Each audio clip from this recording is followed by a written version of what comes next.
My name is Jost. I'm from Slovenia, and I'm an organizer with organization called CEDRA.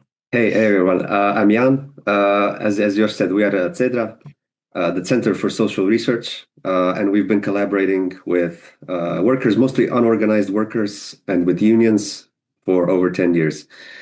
We've also been attending Organizing for Power, your sessions for many years, and it's really become one of the building blocks of our organization, both for education of our members or activists, as well as workers. So thanks for having us. So what we'll present to you today is our campaign in the Tuš retail chain.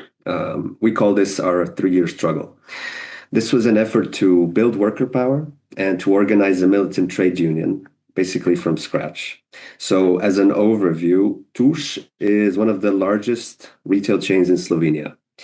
And at the time of the campaign, it employed over 2,000 workers across 120 branches, which were all over the country.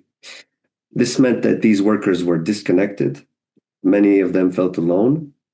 All the while, conditions in the company were terrible, with low wages, with high workloads, and with frequent labor violations. So then, through mapping, through one-on-one conversations, through collective actions, the union grew. It grew to over 500 members, so that was around 25% of the workforce. And there were escalating actions, so petitions, protests, and finally a historic strike announcement.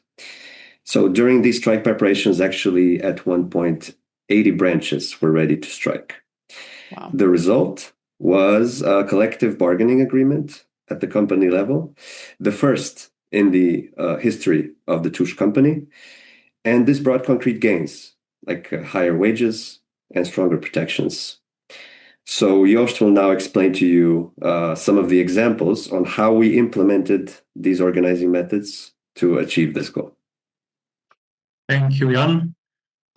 So in a company where workers are spread all over the country in over 100 branches, no organizing can happen without mapping.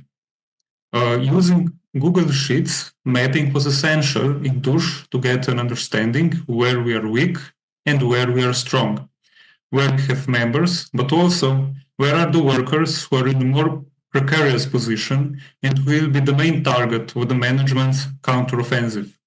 The goal was not for us as organizers to have a perfect map with all the information, but that the leaders and activists, workers in the company, were doing the mapping themselves. Not only did they get to know their coworkers better, but they were also better prepared for an escalation.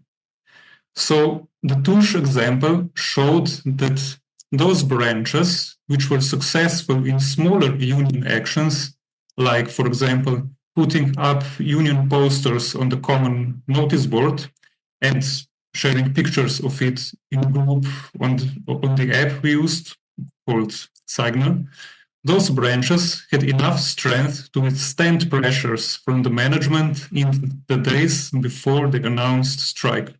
So escalation is vital. Sometimes some smaller escalation steps seem meaningless, but each one has to be won by the workers. If they fail in these smaller steps, they will be broken by the boss's pressure during larger actions. And finally, every larger action also required preparation. And role-playing was an excellent tool to sharpen our organizing skills.